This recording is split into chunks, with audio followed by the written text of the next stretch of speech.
उन्होंने तो एजेंडे के किसान है ही नहीं, उन्होंने तो अपना डिबेट क्यों करनी सी। सत्ता के नशे भी चूर, बहुत गिनती के नशे भी चूर। ये सरकार ने मन मर्जियां कीतियां, कश्मीरी नाल धक्का कीता, आदिवासियों का भविष्य करने धक्का कीता, सीए वर्गा कानून लिया के धक्का कीता। और होया कि जड़े अपने आप को दबे कुचलियां के लीडर कहाउंदे ने, कोई बहुजन समाज पार्टी नाल तुरिया फिरदा, तो आम आदमी पार्टी नाल तुरिया फिरदा, कांग्रेस पार्टी के कई लीडर वेख लो, कईयां ने बागियां पाईयां, कईयां नूं फर्क भी नहीं पिया। अज जो वेख लिया किसान सड़कों से निकल आए ने तो सब नूं हाल दुहाई पै गई है। इसी तरह होंदा आया, अगे भी होंदा रहूगा। और माफ़ करना, ये कल्ला मोदी कसूरवार नहीं गा इस स्थिति लई, इस दिन मनमोहन सिंह कसूरवार है। उदारी करने दी नीतियां लंबे समय तो चलदी आ रही ने, ये उसके नतीजे ने जिहड़े साडे सामने ने। तो आओ रल मिल के हाथ नारा मारीए। पर अज की कार्रवाई शुरू करने तो पहला असी 1 मिनट का मौन रखांगे स्वामी अग्निवेश की याद दे विच।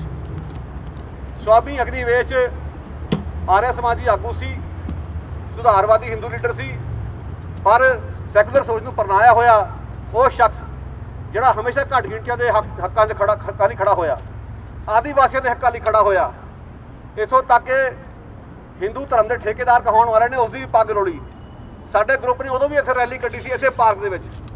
स्वामी अग्निवेश सानूं छड्ड के चले गए आ, सानूं उन्हां दे विछोड़े दे बहुत अफसोस है, पर असीं उन्हां दी सोच नूं अगे वधाउण लई वचनबद्ध हां। 1 मिनट का मौन उन्हां दी याद दे विच, उस तो बाद अगली कार्रवाई कुछ किनारे। उस तो बाद मैं बेनती करूँगा साडे साथी सरबजीत बाग नूं कि वो आके अपनी एक वधिया काव्य रचना के नाल अगली कार्रवाई शुरू करे। उस तो बाद साडा साथी राकेश कुमार अपने विचार देने लई अज दे प्रोग्राम की जिहड़ी मुख उसका भूमिका बनने लई तैयार रहे। पर उस तो पहला कुछ किनारे।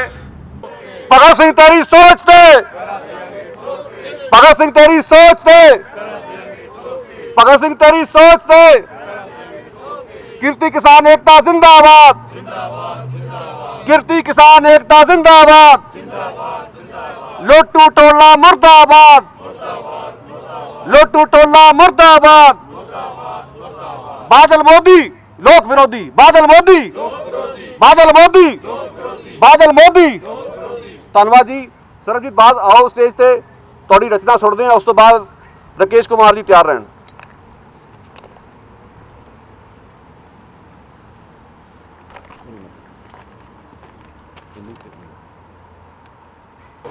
अज भगत सिंह के जन्मदिन के मौके पर इकट्ठे हुए सारी समूह जनता नूं असी वधाई दे पात्र हाँ सारे, क्योंकि एक पासे जंग लगी हुई है सरकारां दे खिलाफ ते साडे लोकां दे खिलाफ। एक लाइन खिंची गई है जां इधर ते जां उधर। असी इत्थे इकट्ठे हो के उन्हां लोकां दी हमायत दे विच समर्थन दे रहे हैं, उन्हां दी हौसला अफजाई कर रहे हैं। असी सारे वधाई दे पात्र हाँ। मैं जदों ये अज सद्दी गई मीटिंग धरने दे विच जदों ये गल मैं ਇਹਦਾ प्रचार कर रहा सी, जां अपने दोस्तां मित्रां दे विच जां होर फ्रेंड सर्कल दे विच, तां ओह मैनूं इक्को ही गल पुछी जा रही सी कि तुसीं थोड़े जे बंदे की कर लओगे। ते मेरा जवाब सी कि तुसीं सारे घरे बैठे यही सोची जांदे हो कि असीं थोड़े जे बंदे की कर लवांगे। उत्थे इतिहास लिखिया जा रहा है, अज दे दिन इतिहास दे विच यह जंग लिखी जा रही है। ते असीं कल नूं उन्हां नूं अपने जवाकां नूं जां नैक्सट जनरेशन नूं इह कह सकांगे कि असी लोगों का साथ दिता, असी बाहर निकले घरां तो ते उन्हां दी लड़ाई का साथ दिता। क्योंकि जिहड़े लोग घरे बैठे ने, जे तुसीं चुप रहने आ तो इहदा साफ मतलब हुंदा कि तुसीं हाकमां दा साथ दे रहे हो। उन्हां दी हौसला अफजाई दे विच मैं चंद कुछ लाइनां लिखियां मैं तुहाडे सामने पेश करांगा।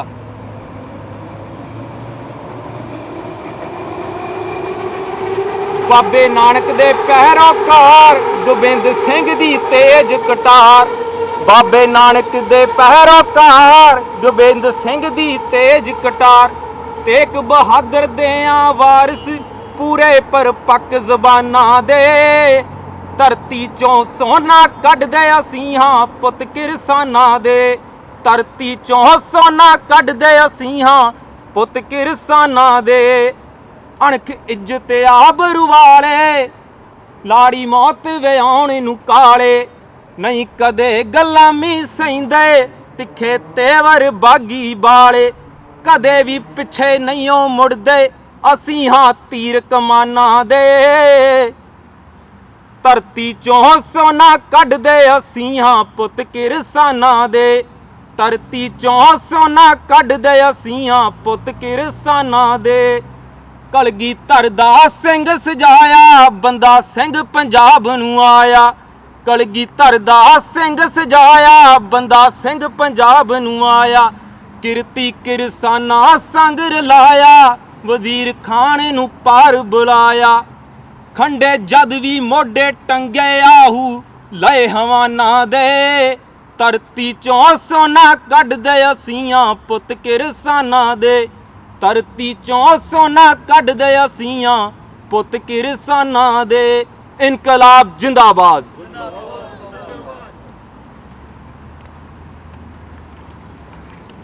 बहुत अच्छे सरबजीत। इनकलाब जिंदाबाद, इनकलाब जिंदाबाद। ਹੁਣ ਸੁਣੀਏ ਰਾਕੇਸ਼ ਕੁਮਾਰ ਦੇ ਕੁਝ ਵਿਚਾਰ। ਉਸ ਤੋਂ ਬਾਅਦ ਮੈਂ ਬੇਨਤੀ ਕਰੂੰਗਾ ਸਾਡੇ ਆਈਏਪੀ ਦੇ ਖੋਰ ਸਾਥੀ ਤੇਜਿੰਦਰ ਸ਼ਰਮਾ ਜੀ ਤਿਆਰ ਰਹਿਣ।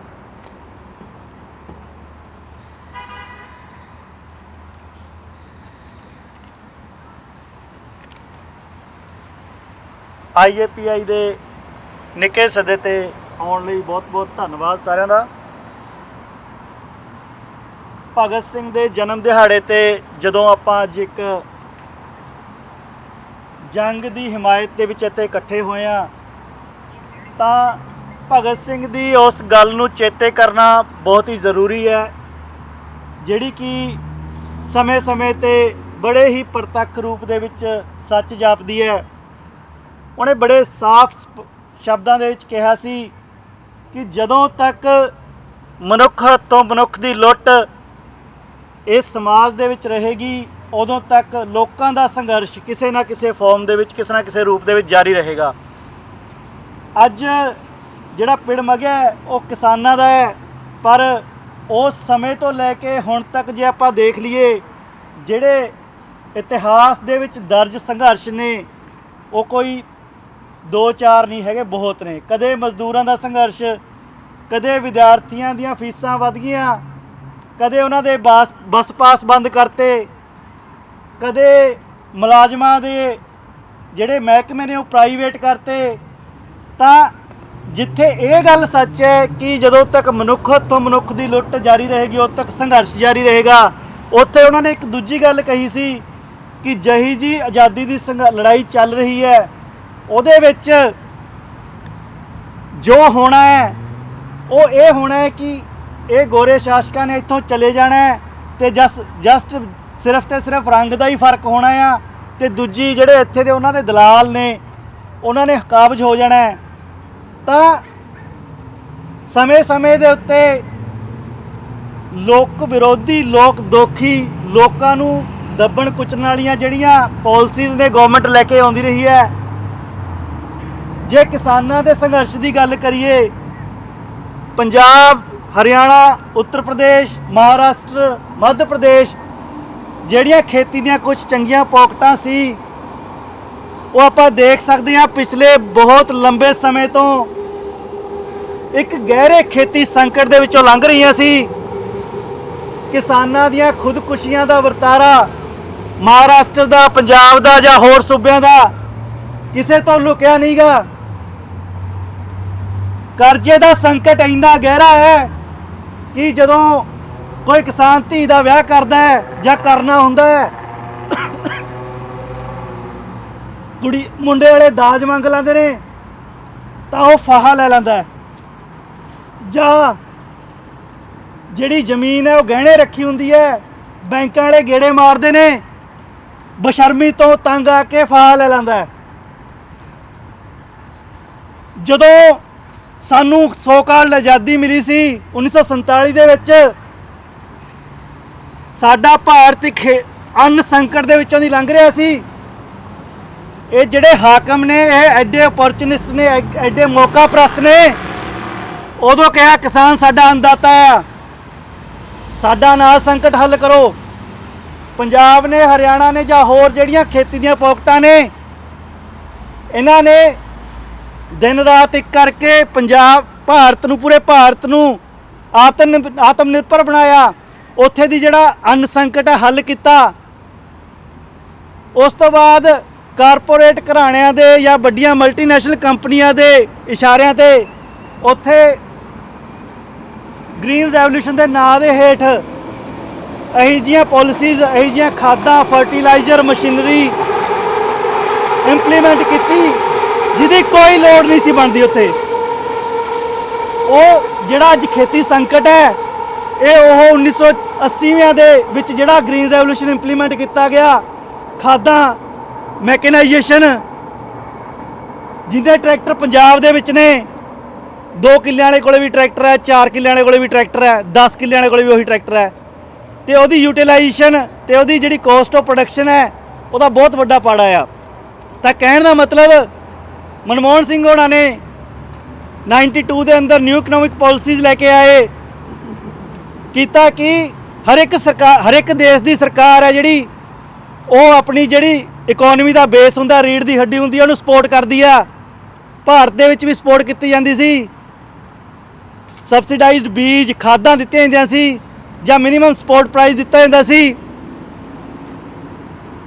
1992 ਤੋਂ ਇਹਨਾਂ ਨੇ ਹੌਲੀ ਹੌਲੀ ਹੱਥ ਪਿੱਛੇ ਖਿੱਚਣਾ ਸ਼ੁਰੂ ਕੀਤਾ ਵੀ ਹੁਣ ਤਾਂ ਉਸ ਅੰਨਦਾਤੇ ਦੀ ਲੋੜ ਨਹੀਂ ਜਿਹਨੇ ਲੋਕਾਂ ਦਾ ਢਿੱਡ ਭਰਿਆ ਸੀ, ਜਿਹਨੇ ਭਾਰਤ ਨੂੰ ਅੰਨ ਸੰਕਟ ਚੋਂ ਕੱਢਿਆ ਸੀ, ਜਿਹਨੇ FCI ਦੇ ਫੂਡ ਸਪਲਾਈ ਦੇ ਗੋਦਾਮ ਭਰੇ ਸੀ। ਹੁਣ ਤਾਂ ਲੋੜ ਨਹੀਂ ਉਹਦੀ।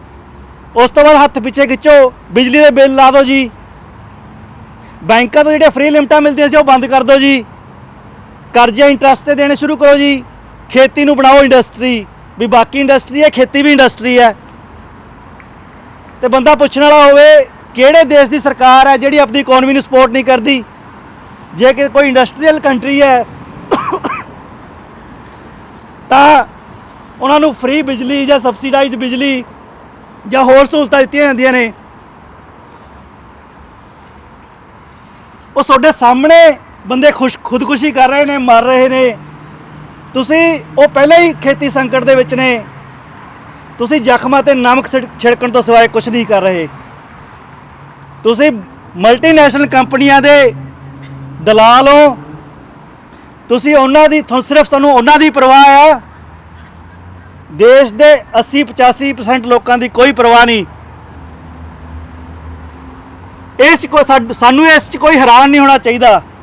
ਜਿਵੇਂ ਆਪਾਂ ਭਗਤ ਸਿੰਘ ਦੀ ਗੱਲ ਕਰ ਰਹੇ ਹਾਂ, ਇਹਨਾਂ ਨੇ ਇਹੀ ਕਰਨਾ ਸੀ। ਅੱਜ ਫਿਰ ਉਹ ਸਾਬਤ ਹੋਈ ਹੈ ਕਿ ਇਹਨਾਂ ਦਾ ਸਿਰਫ ਰੰਗ ਦਾ ਹੀ ਫਰਕ ਹੈ, ਬਾਕੀ ਹੈ ਤਾਂ ਇਹ ਮਲਟੀਨੈਸ਼ਨਲ ਕੰਪਨੀਜ਼ ਦੇ ਹੀ ਨੇ। ਕੋਈ ਨਹੀਂ, ਲੋਕਾਂ ਨੇ ਤਾਂ ਲੜਨਾ ਹੀ ਹੁੰਦਾ ਹੈ। ਅੱਜ ਫਿਰ ਮੈਦਾਨ 'ਚ ਨੇ ਤੇ ਜਿੱਤ ਅਖੀਰੀ ਲੋਕਾਂ ਦੀ ਹੋਣੀ ਹੈ, ਚਾਹੇ ਲਾ ਲੈਣ ਏਡੀ ਚੋਟੀ ਦਾ ਜ਼ੋਰ। ਧੰਨਵਾਦ। ਬਹੁਤ ਧੰਨਵਾਦ ਰਕੇਸ਼, ਬੜੇ ਭਾਵਪੂਰਨ ਢੰਗ ਨਾਲ ਬੜਾ ਕੁਝ ਕਵਰ ਕੀਤਾ।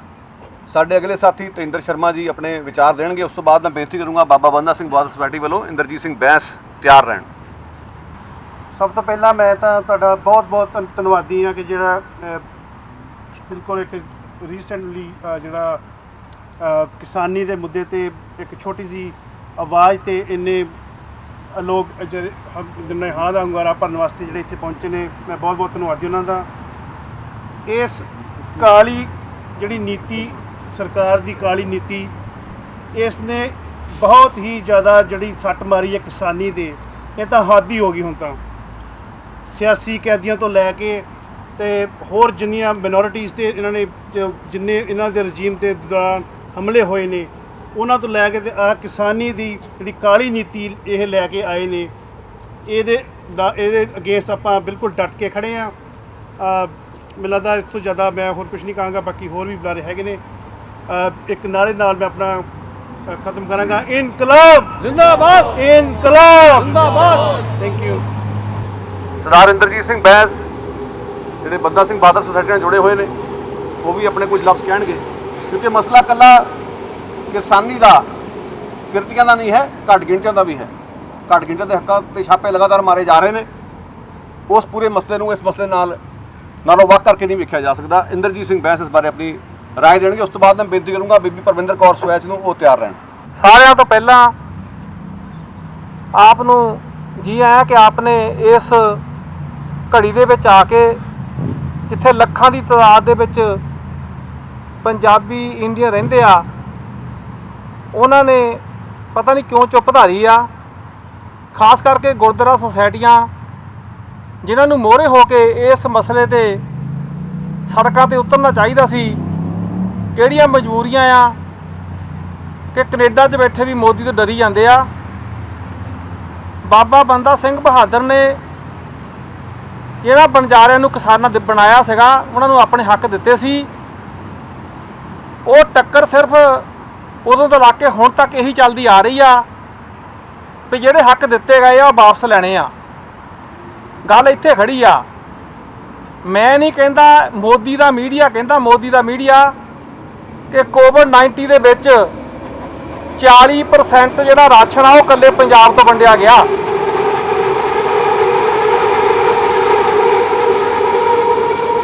ਸਾਰੇ ਹਿੰਦੁਸਤਾਨ ਦੇ ਵਿੱਚ ਇਸ ਸੰਕਟ ਦੇ ਸਮੇਂ 40% ਜਿਹੜਾ ਆ ਉਹ ਪੰਜਾਬ ਨੇ ਰਾਸ਼ਨ ਦਿੱਤਾ ਹਿੰਦੁਸਤਾਨ ਨੂੰ। ਅੱਜ ਇਹ ਬਾਦਲ ਜੁਡਲੀ ਇਹ ਡਰਾਮੇ ਕਰਦੀ ਆ, ਕਦੀ ਅਸਤੀਫੇ, ਕਦੀ ਸਾਡੀ ਇਹਨਾਂ ਨਾਲ ਸੁਲ੍ਹਾ ਆ, ਕਦੀ ਇਹਨਾਂ ਨਾਲ ਗੁੱਸੇ ਆ। ਇਸ ਟੱਬਰ ਨੇ ਪਹਿਲਾਂ ਸਿੱਖ ਕੌਮ ਖੱਜਲ ਕੀਤੀ ਤੇ ਹੁਣ ਇਹ ਕਿਸਾਨਾਂ ਨੂੰ ਖੱਜਲ ਕਰਨ ਤੇ ਆਏ ਆ। ਮੈਂ ਦੋ ਹੀ ਗੱਲਾਂ ਕਹਿਣੀਆਂ।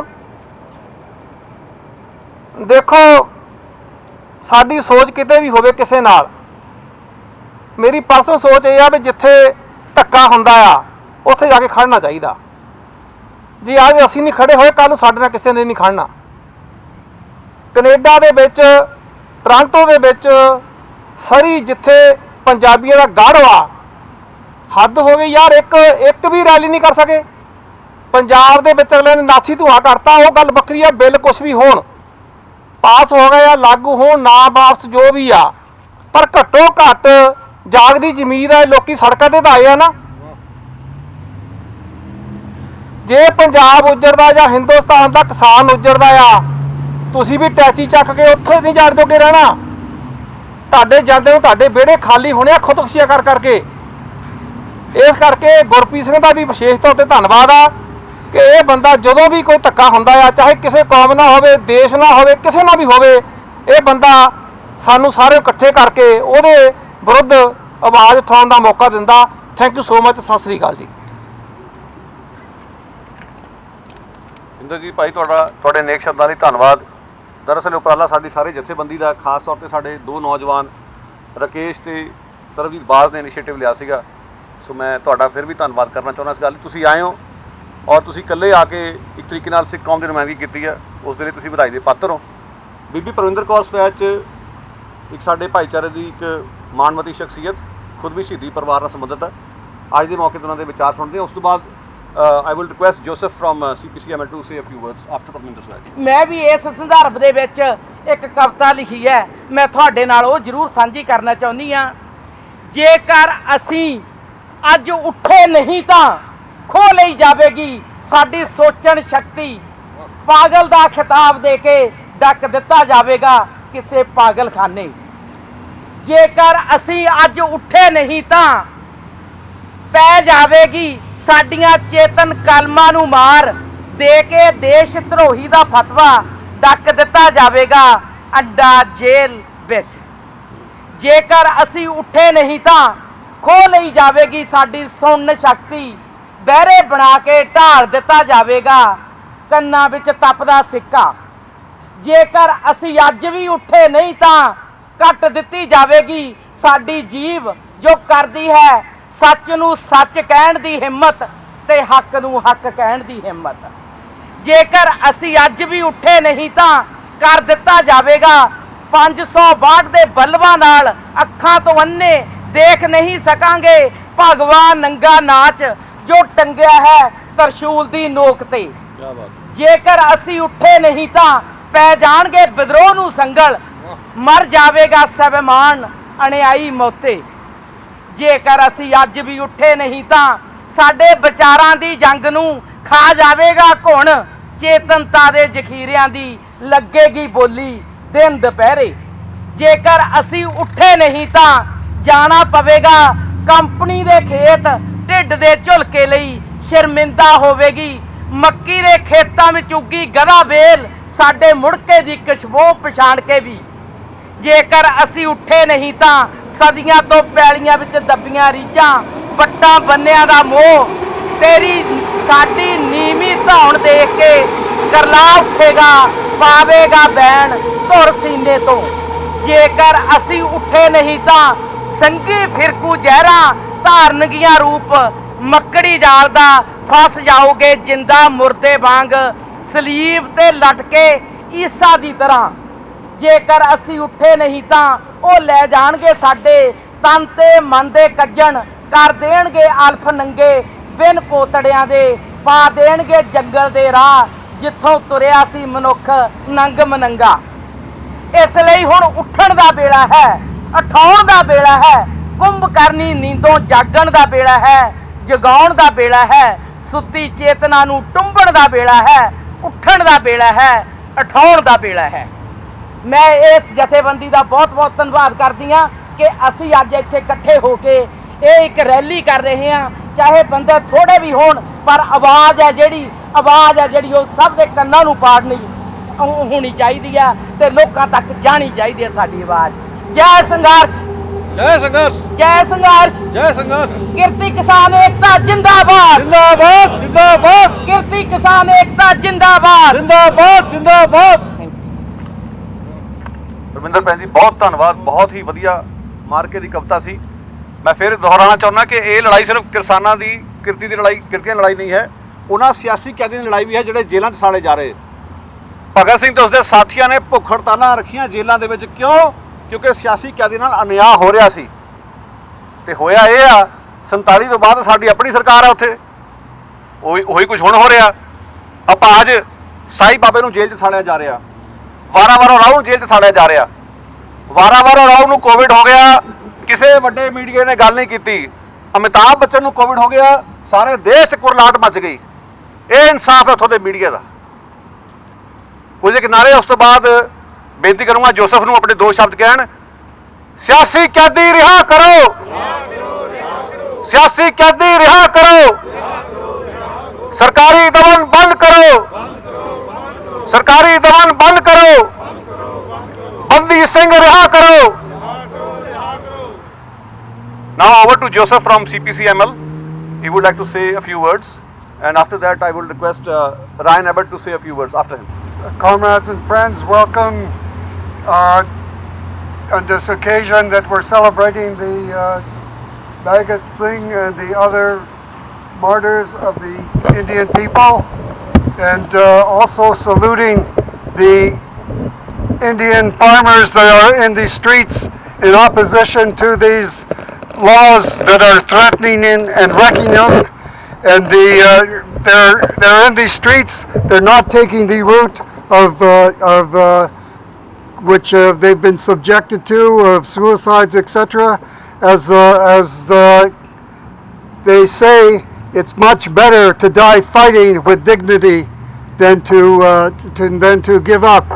And there's tremendous support for the Indian farmers. Demonstrations all over the world, in universities, etc. And Bhagat Singh told us, or told the Indian people, that they do not settle for the replacing of British colonial faces with Indian faces, that you have to continue the fight until we have the Indian people in control of themselves, with the decision making and their lives in their own hands. So we definitely stand in support and stand with the fighters of the farmers in India, and the Communist Party of Canada, Marxist-Leninists, salutes them and Bhagat Singh and all the immortal martyrs of the Indian people.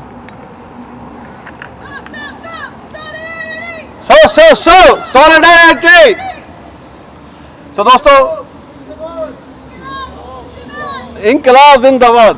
सो दोस्तों ਸਾਡੇ ਅਗਲੇ ਬੁਲਾਰੇ ਨੇ Ryan Abbott, ਜਿਹੜੇ ਸਰੀ ਵੋਲੀ ਹਲਕੇ ਤੋਂ communist party of Canada ਵੱਲੋਂ ਚੋਣ ਲੜ ਰਹੇ ਨੇ। ਜਿਹੜਾ ਵੀ ਕੋਈ ਸੱਜਣ ਉਹਨਾਂ ਦੇ ਹਲਕੇ 'ਚ ਰਹਿੰਦਾ ਆ, ਉਹਨਾਂ ਨੂੰ ਇਸ ਵੇਲੇ ਜਿਹੜਾ BC ਇਲੈਕਸ਼ਨ ਵਾਸਤੇ ਫਾਰਮੈਲਿਟੀ ਪੂਰੀ ਕਰਨ ਲਈ ਕੁਝ ਦਸਤਖਤ ਚਾਹੀਦੇ ਨੇ। ਸੋ ਪਲੀਜ਼ ਆਪਣਾ ਨਾਂ ਇਹਨਾਂ ਨੂੰ ਦੱਸ ਦੇਵੇ ਇਹਨਾਂ ਦੇ ਗੱਲ ਸੁਣਨ ਤੋਂ ਬਾਅਦ। ਉਸ ਤੋਂ ਬਾਅਦ ਮੈਂ ਬੇਨਤੀ ਕਰੂੰਗਾ ਰਵੈਤ ਸਿੰਘ ਨੂੰ, ਉਹ ਵੀ ਆਪਣੇ ਵਿਚਾਰ ਦੇਣ ਲਈ ਤਿਆਰ ਰਹਿਣ। Greetings everyone from the Communist Party of BC, Communist Party of Canada. My name's Ryan Abbott. I'm the candidate here in Surrey Whalley for the Communist Party of BC. I'm a tradesman, I'm a trade unionist, and I'm proud to represent socialism on the ballot and the fight for international socialism, solidarity with the working class and the farmers of India against the fascist policies of Modi. Solidarity with the farmers of India against Monsanto and other multinational corporations. Long live the struggle of the workers of India against the multinational corporations and the pillaging of the country under neo-colonial policies. We see the same sort of exploitation that migrant farm workers are exposed to here in British Columbia, and you compare that to the struggles with the farmers of India, and you see that these struggles are linked, and they're deeply linked. We can't just talk about the need for socialism in Canada. We have to talk about international socialism, and so yeah, thank you for having me here today. Long live international socialism. Thank you Ren, all the best with your campaign. So Ravait Singh ਜਿਹੜੇ revolutionary democratic form ਦੇ ਨਾਲ ਨੇ, ਉਹਨਾਂ ਦੀ ਰਾਏ ਸੁਣਦੇ ਆ। ਉਸ ਤੋਂ ਬਾਅਦ ਮੈਂ ਬੇਨਤੀ ਕਰੂੰਗਾ ਅੰਮ੍ਰਿਤ ਦੀਵਾਨਾ ਜੀ ਨੂੰ ਆਪਣੀ ਕਾਬਲ ਨਾਲ ਤਿਆਰ ਰਹਿਣ, ਔਰ ਅੰਮ੍ਰਿਤ ਦੀਵਾਨਾ ਸਾਹਿਬ ਤੋਂ ਬਾਅਦ ਕੁਲਵਿੰਦਰ ਸਿੰਘ ਜੀ ਦੇ ਵਿਚਾਰ ਸੁਣਾਂਗੇ, ਪਰ ਪਹਿਲਾਂ ਰਵੈਤ ਸਿੰਘ ਜੀ।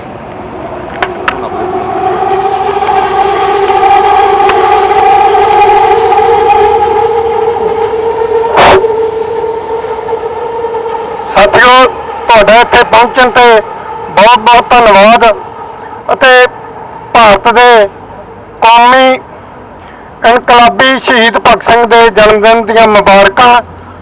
ਉਸ ਤੋਂ ਪਹਿਲਾਂ ਕਿ ਮੈਂ ਤੁਹਾਡੇ ਨਾਲ ਕੋਈ ਗੱਲ ਸਾਂਝੀ ਕਰਾਂ, ਮੈਂ ਸਾਥੀ ਜੈਮਲ ਪੱਡਾ ਦੀਆਂ ਦੋ ਲਾਈਨਾਂ ਤੁਹਾਡੇ ਨਾਲ ਸ਼ੇਅਰ ਕਰਦਾ। ਨਾਨਕ ਨੇ ਮੁੜ ਨਨਕਾਣੇ ਆਉਣਾ ਨਹੀਂ, ਗੋਬਿੰਦ ਨੇ ਪਟਨੇ ਫੇਰਾ ਪਾਉਣਾ ਨਹੀਂ। ਤੁਸੀਂ ਕਿਰਤਾਂ ਦੇ ਰਾਖੇ ਹੋ, ਉੱਠੋ ਬਲਧਾਰੋ ਏ। ਤੁਸੀਂ ਪੁੱਤਰ ਗੋਬਿੰਦ ਦੇ ਹਿੰਮਤ ਨਾ ਹਾਰੋ ਏ। ਤੁਸੀਂ ਪੁੱਤਰ ਗੋਬਿੰਦ ਦੇ ਹਿੰਮਤ ਨਾ ਹਾਰੋ ਏ। ਦੋਸਤੋ, ਜਦੋਂ ਸੰਸਾਰ ਪੱਧਰ ਤੇ ਸਮਾਜ ਨੇ ਕਿਰਤੀ ਲੋਕਾਂ ਨੂੰ ਲੁੱਟਣ ਲਈ ਸਕੀਮਾਂ ਬਣਾਈਆਂ ਜਾ ਰਹੀਆਂ ਸਨ, ਐਨ ਉਸ ਵਕਤ ਭਾਰਤ ਦੇ ਵਿੱਚ ਉਹਨਾਂ ਨੇ ਆਪਣਾ ਜਾਣਿਆ, ਪਛਾਣਿਆ, ਪਰਖਿਆ ਆਪਣਾ ਬੰਦਾ ਜਿਹੜਾ ਉਸ ਵਕਤ ਵੀ ਉਹਨਾਂ ਦਾ ਮੁਲਾਜ਼ਮ ਸੀ, ਉਹਨੂੰ ਭਾਰਤ ਦਾ ਵਿੱਤ ਮੰਤਰੀ ਬਣਾਇਆ ਗਿਆ। ਮੇਰਾ ਕਹਿਣ ਦਾ ਭਾਵ ਹੈ ਮਨਮੋਹਨ ਸਿੰਘ ਨੂੰ, ਡਾਕਟਰ ਮਨਮੋਹਨ ਸਿੰਘ ਨੂੰ ਵਿੱਤ ਮੰਤਰੀ ਬਣਾ ਕੇ ਭੇਜਿਆ। ਉਸ ਵਕਤ ਉਹ ਕਾਂਗਰਸ ਦਾ ਮੁੱਢਲਾ ਮੈਂਬਰ ਵੀ ਨਹੀਂ ਸੀ, MP ਹੋਣਾ ਤਾਂ ਬਹੁਤ ਦੂਰ ਦੀ ਗੱਲ ਸੀ। ਉਹਨਾਂ ਨੂੰ ਪਤਾ ਸੀ ਕਿ ਅਸੀਂ ਆਪਦੀਆਂ ਸਕੀਮਾਂ ਇਹਦੇ ਰਾਹੀਂ ਲਾਗੂ ਕਰਨੀਆਂ। ਫਿਰ ਮਨਮੋਹਨ ਸਿੰਘ ਨੇ ਆ ਕੇ ਨਿੱਜੀਕਰਨ, ਉਦਾਰੀਕਰਨ, ਵਿਸ਼ਵੀਕਰਨ ਦੀਆਂ ਨੀਤੀਆਂ ਹੀ ਨਹੀਂ ਲਿਆਂਦੀਆਂ, ਬਲਕਿ ਡੰਕ ਤਜਵੀਜ਼ਾਂ ਤੇ ਵੀ ਉਹਨੇ ਸਹਿਮਤੀ ਦਿੱਤੀ, ਦਸਤਖਤ ਹੋਏ। ਇਹ ਜਿਹੜੀਆਂ ਅੱਜ ਮੋਦੀ ਪਾਲਿਸੀਆਂ ਲੈ ਕੇ ਆਇਆ, ਇਹ ਉਹ ਡੰਕ ਤਜਵੀਜ਼ਾਂ ਦੀਆਂ ਦੇ ਕਾਰਨ ਹੀ ਹੈਗੀਆਂ। ਇਹ ਹੋਰ ਕੋਈ ਵੱਖਰੀਆਂ ਨਹੀਂ ਲੈ ਕੇ ਆਇਆ। ਮਨਮੋਹਨ ਸਿੰਘ ਨੇ ਜਦੋਂ 1996 ਦੇ ਵਿੱਚ ਗੱਦੀ ਛੱਡੀ, ਉਦੋਂ ਉਹਨੇ ਕਿਹਾ ਸੀਗਾ ਮੈਂ ਰਵਾਂ ਨਾ ਰਵਾਂ, ਸਰਕਾਰ ਕੋਈ ਮਰਜ਼ੀ ਆ ਜਾਏ, ਪਰ ਇਹ ਸਕੀਮਾਂ ਨਹੀਂ ਬਦਲਣੀਆਂ। ਉਹ ਵਾਕਈ ਸਾਡੇ ਸਾਹਮਣੇ ਆ। ਅੱਜ ਇਹ 30 ਸਾਲ ਹੋ ਗਏ ਉਹ ਪਾਲਿਸੀਆਂ ਲਿਆਂਦਿਆਂ ਨੂੰ, ਉਹ ਆਏ ਦਿਨ ਹੋਰ ਚੀਜ਼ਾਂ ਹੁੰਦੀਆਂ ਜਾ ਰਹੀਆਂ। 5 ਜੂਨ 2020 ਨੂੰ ਜਿਹੜੇ 3 ਆਰਡੀਨੈਂਸ ਭਾਰਤ ਦੀ ਫੈਸਟ ਮੋਦੀ ਸਰਕਾਰ ਲੈ ਕੇ ਆਈ ਹੈ, ਉਹਨੇ ਉਹ ਸਮਾਂ ਚੁਣਿਆ ਜਦੋਂ ਸੰਸਾਰ ਪੱਧਰ ਤੇ ਕਰੋਨਾ ਨਾਂ ਦੀ ਬਿਮਾਰੀ ਨਾਲ ਲੋਕਾਂ ਨੂੰ ਘਰੇ ਤਾੜ ਦਿੱਤਾ ਗਿਆ ਸੀ। ਉਹਨਾਂ ਨੂੰ ਇਹ ਭਰਮ ਸੀ ਵੀ ਲੋਕ ਅੰਦਰ ਤਰ ਜਾਣਗੇ, ਪਰ ਵਧਾਈ ਦਿੰਦਾ ਪੰਜਾਬ ਦੇ ਕਿਸਾਨਾਂ ਨੂੰ, ਵਧਾਈ ਦਿੰਦਾ ਪੰਜਾਬ ਦੇ ਮਜ਼ਦੂਰਾਂ ਨੂੰ, ਛੋਟੇ ਵਪਾਰੀਆਂ ਨੂੰ ਤੇ ਰੇਹੜੀ ਫੜੀ ਵਾਲਿਆਂ ਨੂੰ, ਈਵਨ ਜਿਹੜੇ ਆੜ੍ਹਤੀਏ ਆ ਉਹਨਾਂ ਨੇ ਰਲ ਕੇ ਇੱਕ ਸੰਘਰਸ਼ ਲੜਿਆ। ਸਰਕਾਰ ਦੇ ਨੂੰ ਝੁਕਣ ਲਈ ਮਜਬੂਰ ਕਰਨਗੇ, ਜ਼ਰੂਰ ਕਰਨਗੇ, ਸਰਕਾਰ ਝੁਕੂਗੀ, ਕਿਉਂਕਿ ਉਹਨਾਂ ਨੇ ਸੰਘਰਸ਼ ਬਹੁਤ ਜਥੇਬੰਦਕ ਢੰਗ ਨਾਲ ਲੜਿਆ ਹੈਗਾ ਤੇ ਉਹ ਲੜ ਰਹੇ ਆ। ਦੋਸਤੋ ਪਹਿਲਾਂ ਸਰਕਾਰ ਨੇ ਭੁਲੇਖੇ ਪਾਉਣ ਦੀ ਕੋਸ਼ਿਸ਼ ਕੀਤੀ ਵੀ ਮਜ਼ਦੂਰਾਂ ਨੂੰ ਕੁਝ ਨਹੀਂ ਹੋਣਾ। ਤੇ ਸਾਡੇ ਮੋਗੇ ਦੇ ਨਾਲ ਇੱਕ ਅਡਾਨੀ ਕੰਪਨੀ ਦਾ ਸਟੋਰ ਹੈ, 4-5 ਸਾਲ ਹੋ ਗਏ ਖੁੱਲੇ ਨੂੰ। ਉਹਦੇ ਵਿੱਚ ਉਹ 40-50 ਹਜ਼ਾਰ ਕੁਇੰਟਲ ਕਣਕ ਹਰ ਵਾਰੀ ਖਰੀਦਦਾ ਹੈ। ਉੱਥੇ ਕੀ ਹੁੰਦਾ, ਤੋਲ ਹੁੰਦਾ ਕੰਡੇ ਤੇ, 1 ਸੈਕਿੰਡ ਦੇ ਵਿੱਚ ਤੋਲ ਹੋ ਜਾਂਦਾ। ਟਰਾਲੀ ਲੈਂਦੀ ਹੈ, ਉਹ ਟਰਾਲੀ ਮੂੰਹ ਤੇ ਵੱਜ ਜਾਂਦੀ ਹੈ, 2 ਸੈਕਿੰਡਾਂ ਵਿੱਚ ਟਰਾਲੀ ਖਤਮ। ਤੇ ਤੀਜੇ ਸੈਕਿੰਡ ਦੇ ਵਿੱਚ ਪਰਚੀ ਨਿਕਲ ਕੇ ਬਾਹਰ, ਕਿਸਾਨ ਬਾਹਰ। ਤੇ 4 ਮੁਲਾਜ਼ਮ ਰੱਖੇ ਹੋਏ ਆ ਉਹਨਾਂ ਨੇ, 40,000 ਬੋਰੀ। ਕਿੱਥੇ 2,000 ਖਰੀਦ ਕੇਂਦਰ, ਮੰਡੀਆਂ ਤੇ ਫੋਕਲ ਪੁਆਇੰਟ ਨੇ ਪੰਜਾਬ ਦੇ ਵਿੱਚ। ਉੱਥੇ ਘੱਟੋ ਘੱਟ 4-5 ਲੱਖ ਮੁਲਾਜ਼ਮ ਜਿਹੜੇ ਮਜ਼ਦੂਰ ਕੰਮ ਕਰਦਾ, ਉਹਦੇ ਨਾਲ 4-5 ਬੰਦੇ ਜੁੜੇ ਹੋਏ, 20 ਲੱਖ ਉਹ ਮਜ਼ਦੂਰ ਬੇਰੁਜ਼ਗਾਰ ਹੋਣੇ ਸੀ। ਉਹ ਮਜ਼ਦੂਰਾਂ ਨੇ ਛੇਤੀ ਸਮਝ ਲਿਆ ਔਰ ਉਹਨਾਂ ਨੇ ਇੱਕ ਜੁਗਤਾ ਮਾਰ ਕੀਤੀ ਹੈ, ਜ਼ਾਹਰ ਕੀਤੀ ਹੈ ਕਿਸਾਨਾਂ ਦੇ ਸੰਘਰਸ਼ ਦੇ ਨਾਲ। ਇਸ ਨਾਲ ਇਹ ਸੰਘਰਸ਼ ਹੋਰ ਵਧੀਆ ਤਰੀਕੇ ਨਾਲ ਅੱਗੇ ਚੱਲੂਗਾ। ਪਰ ਸਰਕਾਰਾਂ ਆਪਣੀਆਂ ਚਾਲਾਂ ਚੱਲਣ ਤੋਂ ਹਟਦੀਆਂ ਨਹੀਂ। ਜਿਵੇਂ ਪੋਲੀਟੀਕਲ ਪਾਰਟੀਆਂ ਜਾਂ ਆਪਣੇ ਚਹੇਤੇ ਸਿੰਗਰਾਂ ਨੂੰ ਭੇਜ ਕੇ ਸਾਬੋਤਾਜ ਕਰਨ ਦੀ ਕੋਸ਼ਿਸ਼ ਕਰ ਰਹੀਆਂ, ਪਰ ਜਿਹੜੇ ਲੀਡਰ ਹੈ ਉਹ ਕੱਚੇ ਨਹੀਂ ਗਏ, ਉਹ ਸੰਘਰਸ਼ਾਂ ਦੇ ਵਿੱਚੋਂ ਨਿਕਲ ਕੇ ਆਏ ਆ। ਈਵਨ ਕਈ ਲੀਡਰ ਤਾਂ ਬਹੁਤ ਲੰਮਾ ਸਮਾਂ ਜੇਲ੍ਹਾਂ 'ਚੋਂ ਰਹਿ ਕੇ ਆਏ ਆ, ਬੜੇ ਤਸੱਦਦ ਝੱਲੇ ਆ। ਕਈ ਲੀਡਰ ਇਹੋ ਜਿਹੇ ਆ ਜਿਹਨੇ ਪੰਜਾਬ ਦਾ ਕੋਈ ਥਾਣਾ ਹੀ ਨਹੀਂ ਛੱਡਿਆ, ਜਿਹਦੇ ਲੱਤਾਂ ਦੇ ਉੱਤੇ ਕਿਸੇ ਥਾਣੇਦਾਰ ਦੀ ਕੁੱਟ ਨਾ ਪਈ ਹੋਵੇ। ਅਜਿਹੇ ਸੰਘਰਸ਼ਾਂ 'ਚ ਤਵੇ ਹੋਏ ਲੀਡਰ ਜ਼ਰੂਰ ਸੰਘਰਸ਼ ਨੂੰ ਵਧੀਆ ਅਗਵਾਈ ਦੇਣਗੇ। ਅਸੀਂ ਅੱਜ ਕੈਨੇਡਾ ਦੇ ਮਿਹਨਤਕਸ਼ ਲੋਕਾਂ ਵੱਲੋਂ ਸੰਘਰਸ਼ ਨਾਲ ਇੱਕ ਮੁਕਤਤਾ ਜ਼ਾਹਰ ਕਰਦੇ ਹਾਂ ਤੇ ਉਮੀਦ ਜ਼ਾਹਰ ਕਰਦੇ ਹਾਂ ਕਿ ਇਹ ਸੰਘਰਸ਼ ਜ਼ਰੂਰ ਜਿੱਤ ਪ੍ਰਾਪਤ ਕਰੇਗਾ। ਇਹਨਾਂ ਸ਼ਬਦਾਂ ਨਾਲ ਤੁਹਾਡਾ ਸਭਨਾਂ ਦਾ ਬਹੁਤ ਬਹੁਤ ਧੰਨਵਾਦ। ਜਿਹੜੀ ਗੱਲ ਰਵੈਤ ਸਿੰਘ ਨੇ ਕਹੀ ਆ ਉਹ ਧਿਆਨ ਮੰਗਦੀ ਆ। ਦਰਅਸਲ ਅਰੁੰਧਤੀ ਰॉय ਨੇ ਕਾਫੀ ਵਾਰੀ ਇਸ ਗੱਲ ਦਾ ਜ਼ਿਕਰ ਕੀਤਾ ਕਿ ਜਦੋਂ ਰਾਜੀਵ ਗਾਂਧੀ ਪ੍ਰਧਾਨ ਮੰਤਰੀ ਸੀ, ਮਨਮੋਹਨ ਸਿੰਘ ਤੋਂ ਵੀ ਪਿੱਛੇ ਚੱਲੀਏ ਆਪਾਂ, ਉਦੋਂ 2 ਤਾਲੇ ਖੋਲੇ ਗਏ, 2 ਜਿੰਦੇ ਖੋਲੇ ਗਏ। ਇੱਕ ਸੀ ਰਾਮ ਮੰਦਿਰ ਦਾ, ਇੱਕ ਸੀ ਖੁੱਲੀ ਮੰਡੀ ਦਾ, ਜਿਹਦੇ ਸਿੱਟੇ ਸਾਡੇ ਸਾਹਮਣੇ ਆ। ਸੋ ਕਾਂਗਰਸ ਨੇ ਜਿਹੜਾ ਬੁਰਕਾ ਚਾੜਿਆ ਹੋਇਆ ਸੈਕੂਲਰਿਜ਼ਮ ਦਾ, ਉਦੋਂ ਹੀ ਲੈ ਚੁੱਕਾ ਸੀ। ਤੇ ਨਾਲ ਦੀ ਨਾਲ ਜੋ ਨੀਤੀਆਂ ਅਪਣਾਈਆਂ ਜਾ ਰਹੀਆਂ ਖੁੱਲੇ ਰੂਪ 'ਚ, ਇਹ ਮੋਦੀ ਨੇ ਜੋ ਦੇਖਿਆ ਮੈਜੋਰਟੀ ਨਾਲ ਲੈਸ ਹੈ ਤਾਂ ਆਪਣੀ ਮਨਾਹੀਆ ਕਰ ਰਿਹਾ। ਸਾਡੇ ਅਗਲੇ ਬੁਲਾਰੇ ਨੇ ਅੰਮ੍ਰਿਤ ਦੀਵਾਨਾ ਜੀ, ਸਾਡੇ ਬਹੁਤ ਵਧੀਆ ਸਾਥੀ ਨੇ IAPI ਦੇ ਔਰ ਅੰਬੇਦਕਰਵਾਦੀ ਵੀ ਨੇ। ਅਸੀਂ ਚਾਹੁੰਦੇ ਹਾਂ ਕਿ ਇਹਨਾਂ ਦੀ ਕਾਵਿ ਰਚਨਾ ਸੁਣੀਏ, ਉਸ ਤੋਂ ਬਾਅਦ ਕੁਲਵਿੰਦਰ ਸਿੰਘ ਜੀ ਤਿਆਰ ਰਹਿਣ। ਸਾਥੀਓ, ਭੈਣ ਜੀ ਪਰਮਿੰਦਰ ਸਬੈਚ ਨੇ ਕਿਹਾ ਸੀ ਕਿ ਜਿਹੜੇ ਇੱਥੇ ਗਦਰੀ ਬਾਬੇ ਸੀ ਅਸੀਂ ਉਹਨਾਂ ਦੇ ਵਾਰਸ ਹਾਂ। ਦੋਸਤੋ, ਤੁਹਾਨੂੰ ਵੀ ਪਤਾ ਹੋਣਾ ਕਿ ਅਮਰੀਕਾ ਤੋਂ ਭਾਈ ਜਵਾਲਾ ਸਿੰਘ ਠੱਠੀਆਂ, ਜਿਨ੍ਹਾਂ ਦੇ ਇੱਕ ਸੀਜ਼ਨ ਵਿੱਚ 1 ਲੱਖ ਬੋਰੀ ਹੁੰਦੀ ਸੀ ਆਲੂਆਂ ਦੀ, ਉਹ ਸਭ ਕੁਝ ਸੁੱਖ ਆਰਾਮ ਛੱਡ ਕੇ ਇੰਡੀਆ ਚਲੇ ਗਏ ਸੀ। ਸਭ ਤੋਂ ਗੰਦੀ ਜੇਲ੍ਹ ਵਿੱਚ ਰੱਖਿਆ ਗਿਆ ਸੀ ਉਹਨਾਂ ਨੂੰ। ਅਸੀਂ ਇੱਥੇ ਮੌਜਾਂ ਮਾਣਦੇ, ਅਸੀਂ ਦੇਸ਼ ਜਾ ਕੇ ਉਹਦੀ ਹਮਾਇਤ ਕੀ ਕਰਨੀ ਕਿਸਾਨਾਂ ਦੀ।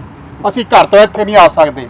ਅੱਜ ਕਿਸੇ ਬੈਂਕਟ ਹਾਲ 'ਚ ਪਾਰਟੀ ਰੱਖ ਲਓ, ਚਿਕਨ ਸ਼ਰਾਬ ਰੱਖ ਲਓ, ਸਾਰੀ ਟੁੱਟ ਕੇ ਪੈ ਜਾਊਗੀ। ਅਸੀਂ ਇਹ ਨਾ ਭੁੱਲੀਏ ਕਿ ਕੱਲ੍ਹ ਨੂੰ ਲੋਕਾਂ ਨੇ ਸਾਨੂੰ ਭਗਤ ਸਿੰਘ ਦੇ ਜਾਂ ਗਦਰੀ ਬਾਬਿਆਂ ਦੇ ਵਾਰਸ ਕਹਿਣੋਂ ਹਟ ਜਾਣਾ। ਸਾਡੇ ਤੇ ਬਹੁਤ ਸ਼ਰਮ ਵਾਲੀ ਗੱਲ ਹੋਣੀ ਆ। ਸਾਡੇ ਆਉਣ ਵਾਲੀ ਨਸਲਾਂ ਸਾਡੇ ਤੇ ਥੁੱਕਣਗੀਆਂ ਕਿ ਤੁਸੀਂ ਆ 4 ਬੰਦੇ ਇੱਥੇ ਇੰਨੇ 400-500 ਬੰਦੀ ਗਿਣਤੀ ਇਕੱਠੇ ਨਹੀਂ ਹੋ ਸਕਦੇ ਹੈ। ਖੈਰ, ਮੈਨੂੰ ਨਜ਼ਮ ਪੜ੍ਹਨ ਲਈ ਕਿਹਾ ਗਿਆ। ਦੋਸਤੋ, ਸ਼ਹੀਦ ਭਗਤ ਸਿੰਘ ਦਾ ਜਨਮ ਦਿਨ ਹੈ ਅੱਜ। ਭਗਤ ਸਿੰਘ ਇੱਕ ਅਜਿਹਾ ਵਿਚਾਰਵਾਨ ਇਨਕਲਾਬੀ ਸੀ ਜਿਹਨੇ ਹਰ ਟੌਪਿਕ 'ਤੇ ਲਿਖਿਆ। ਵਿਚਾਰ ਆਪਣੇ ਆਪਣੇ ਹੁੰਦੇ ਹਨ। ਜਿੱਥੇ ਉਹਨਾਂ ਨੇ ਨਾਸਤਿਕ ਸੋਚ ਬਾਰੇ ਆਰਟੀਕਲ ਲਿਖਿਆ ਸੀ, ਮੈਂ ਨਾਸਤਿਕ ਕਿਉਂ ਹਾਂ, ਉੱਥੇ ਉਹਨਾਂ ਨੇ ਇੱਕ ਆਰਟੀਕਲ ਲਿਖਿਆ ਸੀ ਕਿ ਜਿਹੜਾ ਕਿ ਉਹਦਾ ਕਹਿਣਾ ਸੀ ਕਿ ਸ਼ੂਦਰ ਜਿਹੜੇ ਹੈ ਉਹ ਕਿਉਂ ਹੈ, ਇਹ ਦੂਜੀ ਆਜ਼ਾਦੀ ਲੜ ਰਹੇ ਆ, ਅਸੀਂ ਇੱਕ ਆਜ਼ਾਦੀ ਲੜ ਰਹੇ ਹਾਂ, ਇਹ ਆਜ਼ਾਦੀ ਲੜ ਰਹੇ ਆ। ਇਸੇ ਸੰਦਰਭ ਵਿੱਚ ਉਹਨਾਂ ਦਾ ਇੱਕ ਸਫਾਈ ਸੇਵਕ ਸੀ ਜੇਲ੍ਹ ਵਿੱਚ, ਜਿਹਨਾਂ ਨਾਲ ਵਾਰਤਾਲਾਪ ਹੁੰਦਾ ਰਹਿੰਦਾ ਸੀ। ਤੇ ਉਸੇ ਹੀ ਸੰਦਰਭ 'ਚ ਮੈਂ ਗੱਲ ਕਰਦਾ ਕਿ ਅੱਜ ਮੋਦੀ ਸਰਕਾਰ ਨੇ ਵੀ, ਚਾਹੇ ਰਾਹਤ ਬਿਮੁੱਲਾ ਦਾ ਕਾਂਡ ਹੋਵੇ ਹੈਦਰਾਬਾਦ ਯੂਨੀਵਰਸਿਟੀ ਦਾ, ਜਾਂ ਗਾਵਾਂ ਨੂੰ ਮਾਰਨ ਦੇ ਸ਼ੱਕ ਵਿੱਚ ਜੀਪਾਂ ਨਾਲ ਬੰਨ੍ਹ ਕੇ ਘੜੀਸ ਕੇ ਮਾਰੇ ਗਏ ਹੋਣ ਗਰੀਬ ਲੋਕ, ਦਲਿਤ ਲੋਕ। ਸੋ ਉਸ ਜਿਹੜਾ ਉਹਨਾਂ ਦਾ ਸਿਪਾਹੀ ਸੇਵਕ ਸੀ ਉਹ ਉਹਨਾਂ ਨੂੰ ਬੇਬੇ ਕਹਿੰਦਾ ਹੁੰਦਾ ਸੀ ਭਗਤ ਸਿੰਘ। ਇਸ ਕਰਕੇ ਉਹ ਕਹਿੰਦਾ ਸੀ ਕਿ ਤੁਸੀਂ ਮੇਰੀ ਸਫਾਈ ਕਰਦੇ ਹੋ ਤੇ ਮਾਂ ਹੀ ਸਫਾਈ ਕਰਦੇ ਹੁੰਦੀ ਆ, ਬੇਬੇ ਸਫਾਈ ਕਰਦੀ ਹੁੰਦੀ ਆ, ਤੇ ਮੈਂ ਬੇਬੇ ਕਹਿੰਦਾ। ਤੇ ਜੋ ਅੱਜ ਦੇ ਹਾਲਾਤ ਨੇ ਉੱਥੇ ਉਸੇ ਸੰਦਰਭ 'ਚ ਨਜ਼ਮ ਹੈ, ਜੇਲ੍ਹ ਵਾਲੀ ਬੇਬੇ। ਭਗਤ ਸਿੰਘ ਤੇਰੀ ਜੇਲ੍ਹ ਵਾਲੀ ਬੇਬੇ ਅੱਜ ਵੀ ਬਹੁਤ ਉਦਾਸ ਹੈ। ਤੂੰ ਯਕੀਨ ਨਾ ਕਰੇ ਸ਼ਾਇਦ ਕਿ ਇਸ ਪਰਜਤੰਤਰਿਕ ਵਤਨ ਵਿੱਚ ਅੱਜ ਵੀ ਉਸ ਨੂੰ ਨਹੀਂ ਹੱਕ ਕਿ ਉਹ ਸ਼ਗਨਾਂ ਸਮੇਂ ਚੜ੍ਹ ਸਕੇ ਘੋੜੀ, ਤੇ ਨਾ ਹੀ ਉਹ ਪਾ ਕੇ ਲੰਘ ਸਕਦਾ ਕੋਈ ਚੱਪਲ ਜੁੱਤੀ ਕਿਸੇ ਠਾਕਰ ਦੀ ਹਵੇਲੀ ਅੱਗੇ। ਤੇ ਉਸ ਦੀਆਂ ਧੀਆਂ ਨੂੰ ਅੱਜ ਵੀ ਉਹਨਾਂ ਦੀ ਕੰਜਕਤਾ ਦੀ ਕਰਕੇ ਚੀਰ ਫਾੜ ਤੇ ਟੰਗ ਦਿੱਤਾ ਜਾਂਦਾ ਹੈ ਅੰਬਾਂ ਦੇ ਨਾਲ। ਭਗਤ ਸਿੰਘ ਬਹੁਤ ਹੀ ਮਜ਼ਬੂਤ ਹਨ, ਕੰਧਾਂ ਰੇਤ ਦੀਆਂ। ਵਰਦੀ ਅੱਗ ਵਿੱਚ ਪੱਠਿਆਂ ਤੇ ਪਥੇਰ ਕਰਦਿਆਂ, ਵਰਦੀ ਅੱਗ ਵਿੱਚ ਪੱਠਿਆਂ ਤੇ ਪਥੇਰ ਕਰਦਿਆਂ, ਸੜਕਾਂ ਤੇ ਲੁੱਕ ਪਾਉਂਦਿਆਂ ਤੇ ਪੈਰਾਂ 'ਚ ਪਏ ਹੋਏ ਅੰਗੂਰਾਂ ਜਿਹੇ ਛਾਲੇ, ਕਾਲੇ ਅੰਗੂਰਾਂ ਜਿਹੇ ਛਾਲੇ, ਤੇ ਮੱਥੇ ਤੇ ਠੁਕੇ ਹੋਏ ਹਨ ਜਾਤੀ ਸੂਚਕ ਕਿੱਲ। ਭਗਤ ਸਿੰਘ ਤੇਰੀ ਸ਼ਹਾਦਤ ਤੋਂ ਲੈ ਕੇ ਹੁਣ ਤੱਕ ਬਹੁਤ ਹੀ ਤਰੱਕੀ ਕੀਤੀ ਹੈ ਵਿਗਿਆਨ ਨੇ, ਪਰ ਨਹੀਂ ਕਰ ਸਕਿਆ ਵਿਵਸਥਾ ਨੂੰ ਲੱਗੀ ਸਥਾਪਿਤ ਦਾ ਇਲਾਜ।